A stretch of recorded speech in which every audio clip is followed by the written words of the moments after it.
Assalamualaikum warahmatullahi wabarakatuh.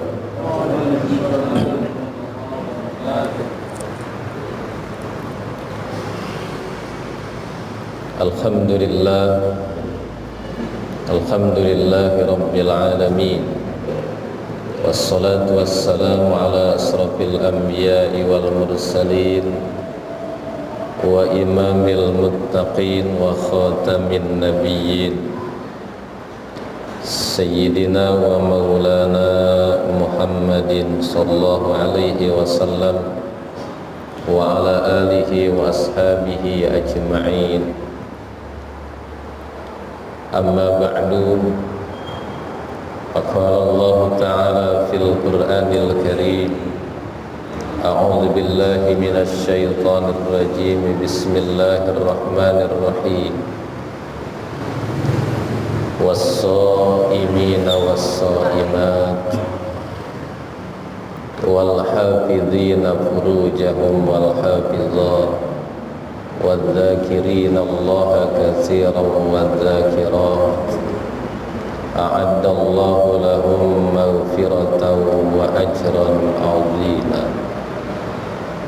Wa qala an-nabiy sallallahu alaihi wasallam, man shoma yawman fi sabilillah ba'adallahu minhu jahannama masirata mi'ati amin. Sadaqallahul azim wa sadaqa rasuluhun nabiyyul habibul karim wa nahnu ala dhalika minasyahidin wasyakirin walhamdulillahi rabbil alamin. Segenap pengurus Masjid Jami Baitul Izzah yang saya hormati, para jamaah yang saya muliakan, kita sama-sama memanjatkan puji dan syukur kehadirat Allah Subhanahu wa ta'ala yang senantiasa mencurahkan rahmatnya, melimpahkan nikmatnya, sehingga alhamdulillah pada kesempatan ini kita bisa hadir kembali, kita bisa bertemu kembali, kita bisa bermuajahah dan bersilaturahim kembali di tempat yang mulia ini guna melaksanakan ibadah kepada Allah Subhanahu wa ta'ala. Mudah-mudahan segala ibadah yang kita kerjakan diterima oleh Allah Subhanahu wa ta'ala. Salawat dan salam mudah-mudahan Allah curahkan ke junjungan Nabi besar kita Muhammad sallallahu alaihi wasallam, juga mudah-mudahan dilimpahkan kepada keluarga beliau, sahabat beliau, tabi'in, tabi'it tabi'in, dan juga mudah-mudahan kepada kita sekalian. Amin ya rabbal alamin. Para jemaah yang saya hormati, pada kesempatan ini taklim saya mungkin pertemuannya sekarang terakhir, karena 2 minggu yang akan datang sudah berada di bulan suci Ramadan. Karenanya kita terus memohon kepada Allah, mudah-mudahan kita senantiasa diberkahi oleh Allah dan mudah-mudahan disampaikan kepada bulan suci Ramadan. Amin ya rabbal alamin. Para jemaah yang saya hormati, karenanya pada kesempatan ini saya sampaikan berkaitan dengan hukum-hukum puasa di bulan suci Ramadan. Mudah-mudahan ini menjadi bekal kita, anggap saja pembekalan menuju ibadah yang akan kita laksanakan di bulan suci Ramadan. Di bulan suci Ramadan kita semua diwajibkan melaksanakan puasa. Puasa yang wajib hanya ada di bulan suci Ramadan. Selain itu puasa hanya puasa sunnah. Kalaupun ada puasa yang wajib selain puasa Ramadan, itu karena ada sababnya. Misalnya ada puasa yang wajib hukumnya karena nazar, puasa sunnah dinazarkan maka puasa menjadi wajib. Atau juga misalnya puasa bayar kifarat. Misalnya ada di bulan suci Ramadan suami istri sedang puasa, dia berhubungan suami istri di siang hari, maka selain itu merusakkan puasanya dan wajib diqadha nanti, juga dia mesti bayar kifarat. Apa bayar kifaratnya? Yang pertama adalah memerdekakan budak. Sekarang budaknya sudah tidak ada, maka kalau tidak ada yang pertama maka pindah kepada yang kedua, yaitu puasa 2 bulan berturut-turut. Maka ini puasa 2 bulan berturut-turut hukumnya juga wajib.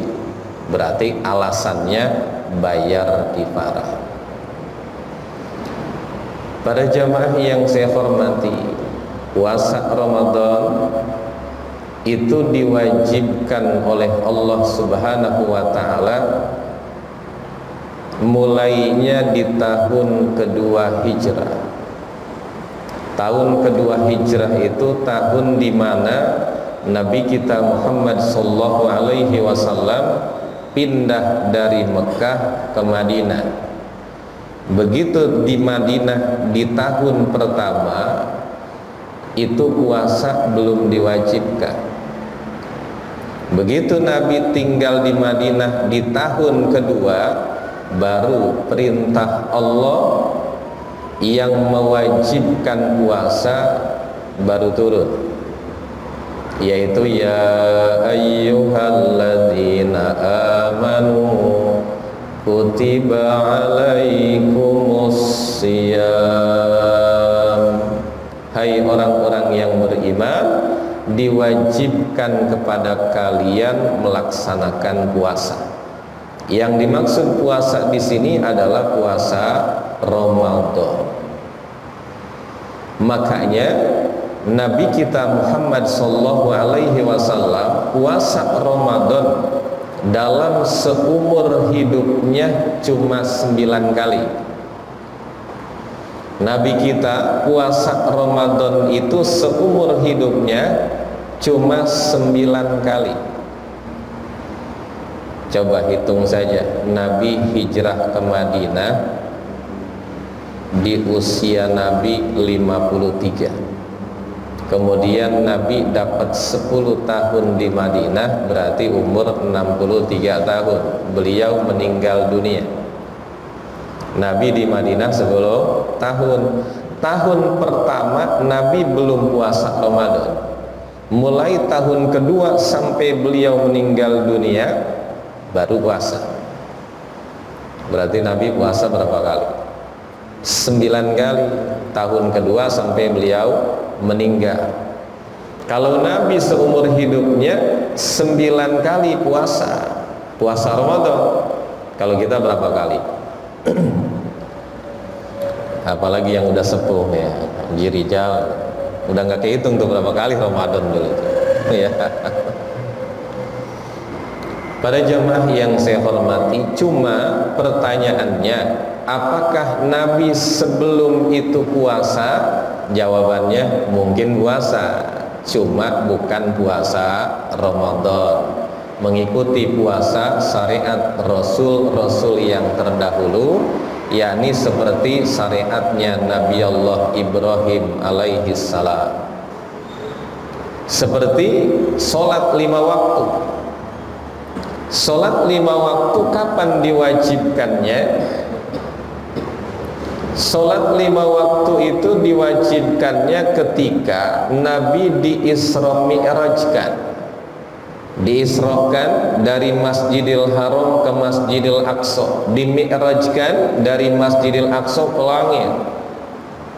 Kemudian Nabi dari peristiwa Isra Mi'raj itu beliau bersabda, kata beliau, faradallahu alayya wa ala ummati khamsina salatan falam azal uraji'uhu wa as'aluhu takhfif hatta ja'alaha khamsan. Kata Nabi begitu. Artinya Allah Subhanahu wa taala telah mewajibkan saya dan mewajibkan umat saya untuk melakukan sholat 50 kali sholat dalam sehari semalam. Awalnya begitu. Tetapi beliau terus senantiasa memohon kepada Allah supaya diringankan, sehingga sholat yang tadinya 50 menjadi 5. Nah sekarang kalau sholat sehari semalam 5, saudara kita masih ada yang nggak sholat, yang nggak sholat masih ada kan? Bahkan jawabannya bukan ada, banyak. Ya, sekarang sehari semalam sholat 5 waktu cuma 5, tapi saudara kita masih ada yang belum melakukan itu sholat yang 5. Bagaimana kalau sholat sehari semalam 50? Bagaimana kalau sholat sehari semalam 50? Lebih banyak lagi kali yang nggak sholat ya. Tetapi alhamdulillah kita bersyukur, ibadah mah yang tadinya banyak dikurangin senang gitu. Kalau duit banyak dikurangin sedih. 50 jadi 5, alhamdulillah. Tapi mudah-mudahan melakukan 5 pahalanya seperti melakukan 50. 5 seperti 50 dalam Al-Quran. Man jaa bil hasanati falahu asyru amsalihha. Siapa orang yang melakukan satu kebaikan, dia akan mendapatkan pahala 10 kali lipat. Begitu kan? Kalau 10 pahalanya. Kalau orang puasa 1 hari, pahalanya seperti orang puasa 10 hari. Makanya ketika orang setiap bulan 3 hari dia puasa, maka seolah-olah dia mendapatkan pahala puasa sebulan. Dan juga ada dalam keterangan lain, siapa orang yang melaksanakan puasa sebulan Ramadan ditambah dengan 6 hari di bulan Syawal sebagai puasa tambahan, puasa sunnah, maka dia akan mendapatkan pahala seperti puasa 1 tahun. Pernah kita puasa setahun? Kan nggak pernah kita ya, nggak pernah puasa 1 tahun, tapi kita bisa mendapatkan pahala seperti puasa 1 tahun. Puasa Ramadan sebulan tambah 6 hari di bulan Syawal, pahalanya seperti puasa 1 tahun. Bagaimana menghitungnya? Begini, kalau puasa sebulan Ramadan, 1 bulan Ramadan itu seperti puasa 10 bulan. Kan 1 pahalanya 10, 1 bulan pahalanya berarti seperti 10 bulan ditambah dengan 6 hari. Kalau puasa 6 hari berarti kita akan mendapatkan pahala seperti puasa 60 hari. 60 hari itu berarti 2 bulan. 10 bulan tambah 2 bulan berarti menjadi setahun. Pantas kata Nabi, kasiyamid dahri. Orang yang puasa seperti itu seperti puasa 1 tahun. Subhanallah. Suka puasa Pak? Alhamdulillah. Kita selesai Lebaran tanggal 1 Syawal, langsung tanggal 2-nya puasa sunnah. Itu kan mungkin berat ya, beratnya tamu banyak, saudara ketemu banyak, makanan banyak, duit banyak kali ya. Duit banyak, pakaian baru. Waduh, orang-orang pada bebas buka puasa, makan bebas, tapi orang itu puasa luar biasa, pantas pahalanya luar biasa pula. Para jamaah yang saya hormati, kita semua berharap bahwa puasa yang akan kita laksanakan lebih baik dari puasa yang kita lakukan sebelumnya. Puasa itu memang banyak tingkatannya. Ada puasa yang hanya sekedar menahan dirinya dari perut dan kemaluan saja. Jadi puasa yang penting nggak makan, nggak minum, nggak berhubungan suami istri di siang hari, sudah puasa cuma begitu. Sisanya bebas, begitu ya. Sisanya bebas. Ini puasa disebutnya puasa awam atau puasa umum. Ini yang dikhawatirkan, khawatir puasa yang seperti ini tidak akan mendapatkan pahala dari Allah Subhanahu wa ta'ala, hanya mendapatkan lapar dan haus saja. Makanya ada dalam hadis Nabi kita Muhammad sallallahu alaihi wasallam, kam min shaimin laisa lahu min siyami illal ju'u wal atas. Artinya berapa banyak orang yang puasa yang tidak mendapatkan apa-apa dari puasanya kecuali lapar haus saja. Maksudnya orang itu nggak dapat pahala dari Allah Subhanahu wa ta'ala, yang dia dapat cuma lapar haus saja. Berarti kita ibadah, kita bekerja, kita melakukan amal nggak dapat pahala, nggak diupain, dapatnya cuma lapar haus saja. Itu kata Nabi, yang kayak gitu banyak. Makanya di situ kam min shaimin, ini kamnya ini bukan kam istifhamiyah, tapi ini kam khobariyah. Bukan Nabi nanya, tapi Nabi memberikan berita bahwa yang puasa kayak gitu banyak. Mudah-mudahan kita nggak di dalam situ, ya. Mudah-mudahan kita nggak termasuk. Amin ya rabbal alamin.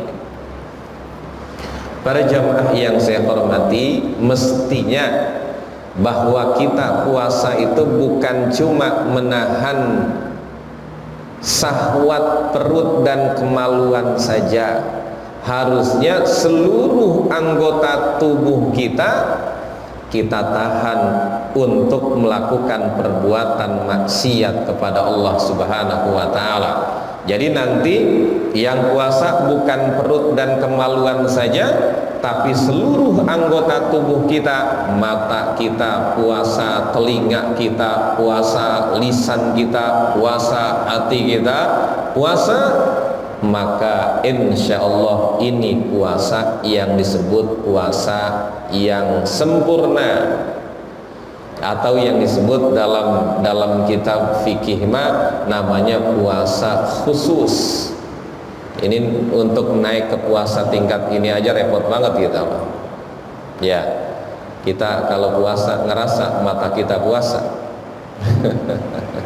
Mata puasa, lagi puasa jangan sampai lihat sesuatu yang diharamkan oleh Allah. Lagi puasa telinga kita jangan dengar suara yang diharamkan Allah. Tangan kita, kaki kita jangan melakukan perbuatan maksiat. Harusnya seperti itu. Kapus sam'i wal basari wal lisani wal yadi wal rijli, bahkan wasairil jawarih anil asam. Jadi semua anggota tubuh kita semuanya puasa. Ya, harusnya gimana tuh kalau puasa mau begitu ya? Apa tidur aja di rumah? Apa kita di masjid aja pegangin tasbih, pegangin Quran gitu, jangan kemana-mana. Sebab kalau udah keluar mata nggak bisa jaga, telinga nggak bisa jaga, lisan nggak bisa jaga. Makanya ada keterangan dalam kitab fikih bahwa ada sesuatu yang membatalkan, merusak puasa kita dan merusak pahala puasa. Ada juga sesuatu yang tidak merusak puasa, cuma merusak pahalanya. Ini yang tadi itu yang pertama itu. Ada sesuatu yang membatalkan puasa dan membatalkan pahalanya. Berarti dua-duanya, puasanya batal, pahalanya tidak ada. Maka yang seperti ini mesti mengkodok puasanya. Ada sesuatu yang dilakukan oleh seseorang itu hanya membatalkan pahala puasanya, tetapi tidak membatalkan puasanya. Berarti puasanya nggak mesti dikodok, cuma pahalanya tidak ada. Kita semua mesti jaga itu.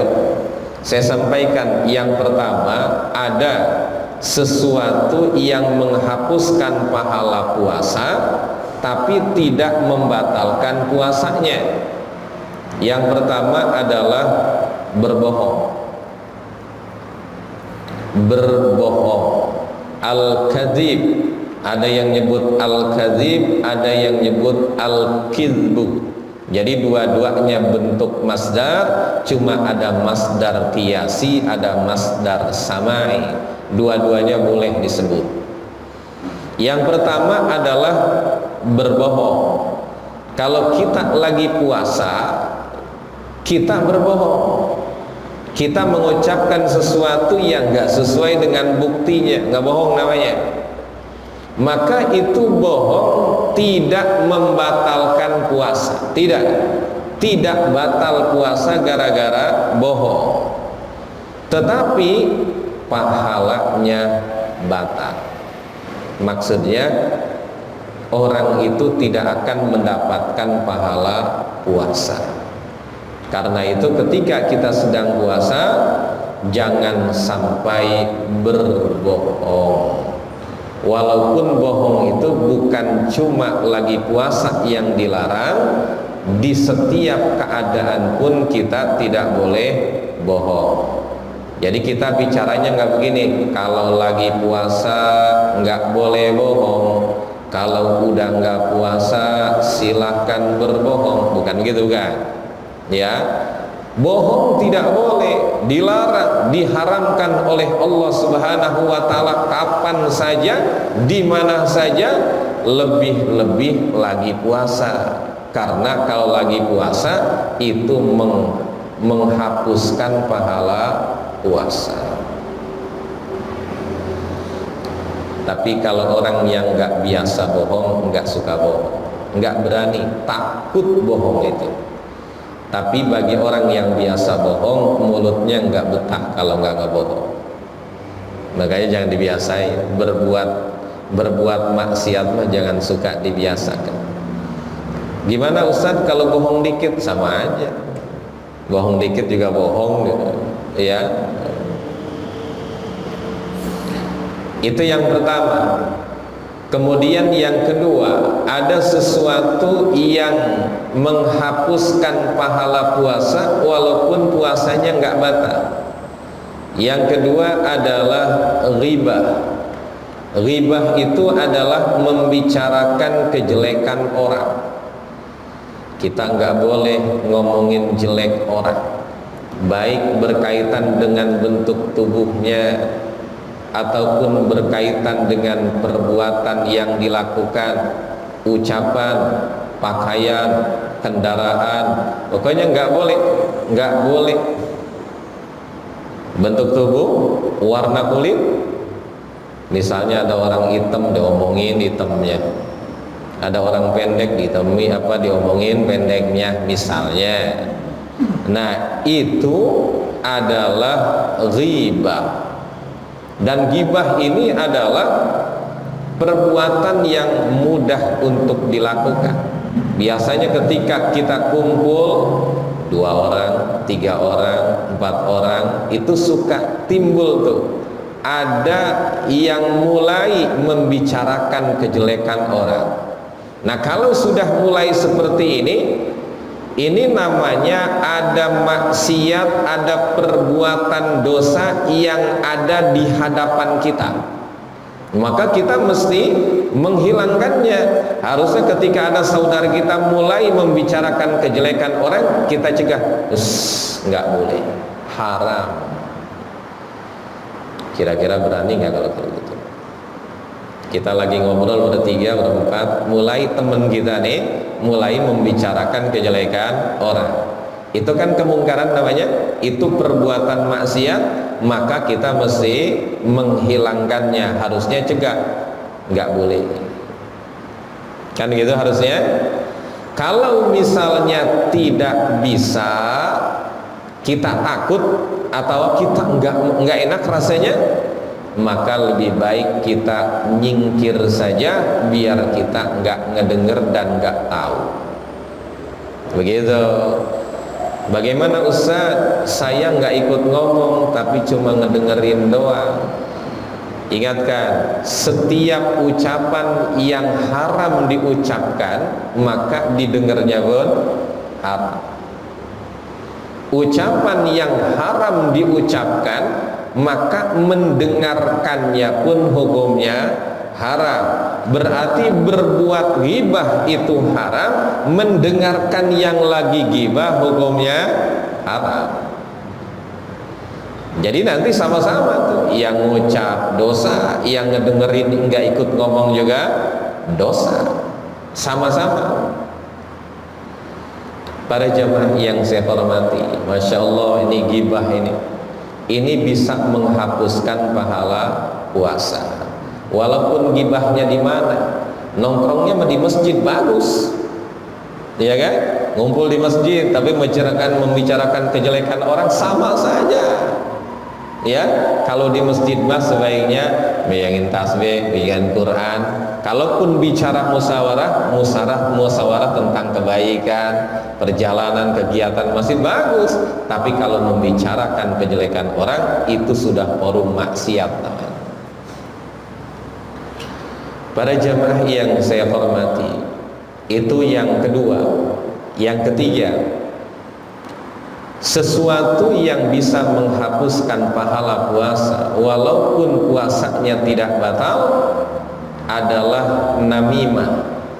Namimah itu adalah naklul kalam lil ibsa, memindahkan pembicaraan, tujuannya adalah merusak.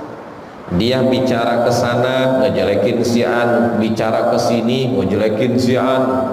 Yang disebut ular kepala dua apa kepala empat tuh, ke sana ngomongnya lain, ke sini ngomongnya lain. Dia cuma tujuannya agar si anu itu bermusuhan.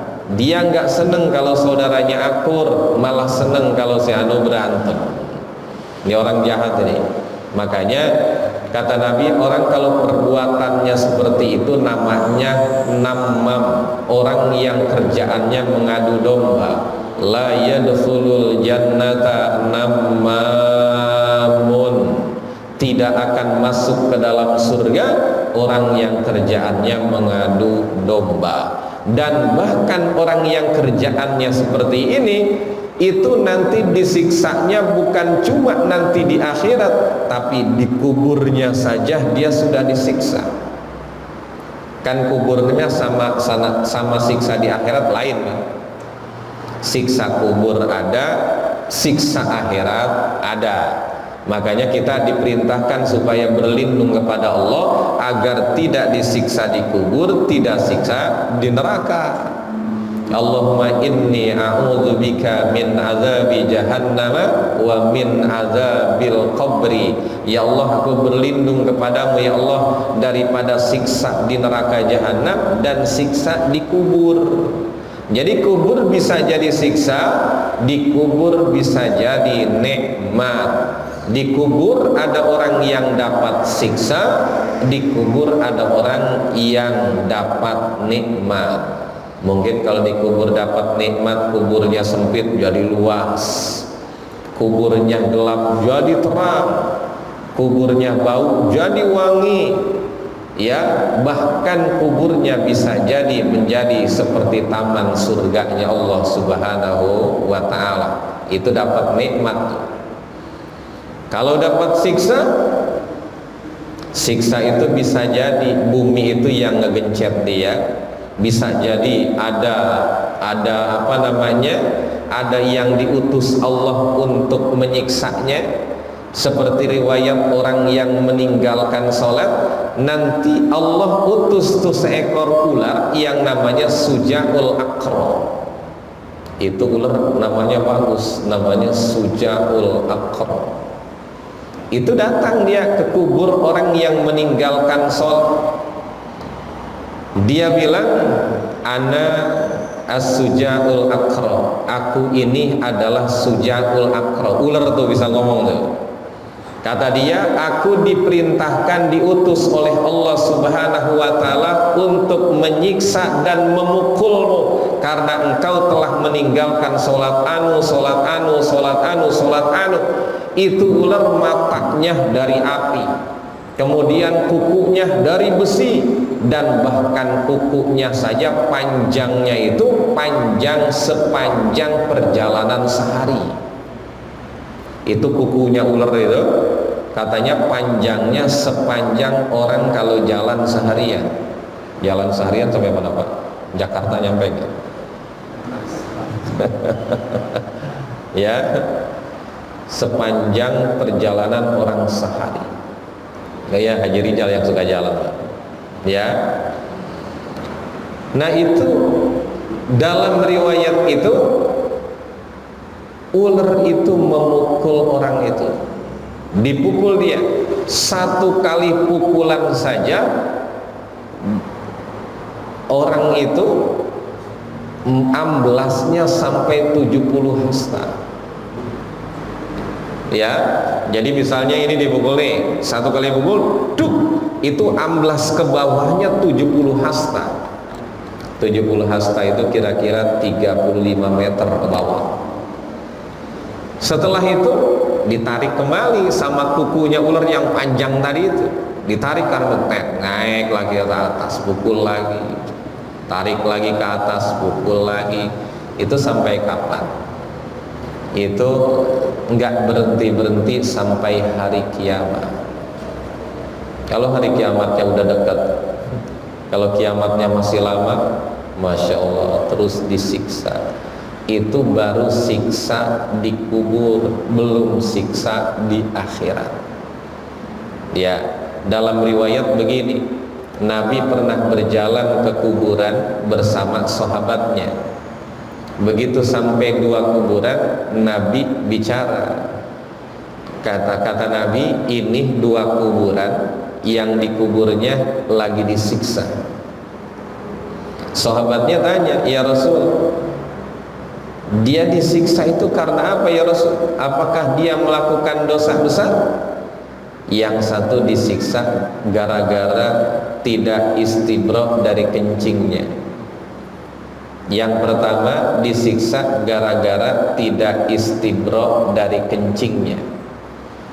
Yang dimaksud tidak istibroh dari kencingnya, dia kencing tidak berusaha menuntaskan air kencingnya, sudah cebok. Kan nanti setelah cebok masih ada yang nyusul keluar, itu namanya tidak istibroh. Kalau istibroh itu begitu dia kencing, dia berusaha biar air kencing itu tuntas dan gak keluar lagi. Begitu dia bersuci cebok, udah berarti gak ada yang nyusul. Nah sekarang kalau misalnya orang kencing belum tuntas, dia cebok, satu waktu misalnya ada yang keluar setetes nyusul. Pertanyaannya, kalau dia udah wudhu, wudhunya batal nggak? Batal kan? Karena wudhu itu apabila keluar sesuatu dari kubul atau dubur, itu membatalkan wudhu. Kalau dia keluarnya lagi sholat, begitu di tengah sholat terasa ada yang keluar, maka itu membatalkan wudhu dan membatalkan sholatnya. Anggap saja dia tidak sholat gara-gara air kencing. Jangan sembarangan kencing, berarti cepet banget ya, langsung cebok. Kata saya bisaan tuh. Kata Nabi begini dalam hadis, tanazzahu minal bau fa inna ammata adzabil qabri minhu. Bebersihlah kalian semua dari kencing, ya sampai bersih, sampai tuntas, karena pada umumnya orang dapat siksa di kubur gara-gara urusan kencing. Itu yang kayak gitu. Makanya saya juga bingung kalau orang kencing cepat itu, apa dia mau langsung tuntas, apakah dia nggak ngerti juga nggak tahu, ya. Apakah dia langsung tuntas, apakah dia nggak ngerti. Ada lagi yang kencing sambil berdiri juga bisa aja, ya. Saya sudah coba kencing kalau berdiri, bedanya dengan kencing sambil jongkok, itu jelas beda. Ya, kalau saya kalau berdiri itu nggak bisa tuntas, pasti mesti ada yang keluar setelahnya. Makanya mesti jongkok. Makanya kalau ada di masjid-masjid suka ada kencing berdiri, ya insinyurnya nggak ngerti saya. Ya, mikirin kencing tuntas apa tuh enggak tuh yang bikin itu mah ya. Nggak mikirin, yang penting mah bikin tempat kencing ya makanya. Ya. Itu yang pertama. Kemudian yang kedua, itu orang yang dikubur lagi disiksa gara-gara kerjaannya kesana kesini mengadu domba orang. Ya, mengadu domba orang. Para jemaah yang saya hormati, sudah masuk waktu Isya. Materi puasanya sedikit doang, nggak sampai bahasa. Itu saja yang dapat saya sampaikan, mudah-mudahan ada manfaatnya, mudah-mudahan bisa mengamalkannya. Karena menurut saya begini, setiap ibadah yang akan kita laksanakan kita butuh dengan ilmunya. Sebab yang namanya amal itu mesti beracuan kepada ilmu. Semua amal yang kita lakukan harus sesuai dengan ilmunya. Kalau tidak, maka ibadah tidak akan diterima oleh Allah Subhanahu wa taala. Mohon maaf apabila ada kesalahan dan kekurangan. Terima kasih atas segala perhatian. Hadanallahu wa iyyakum ajma'in. Wassalamualaikum warahmatullahi wabarakatuh.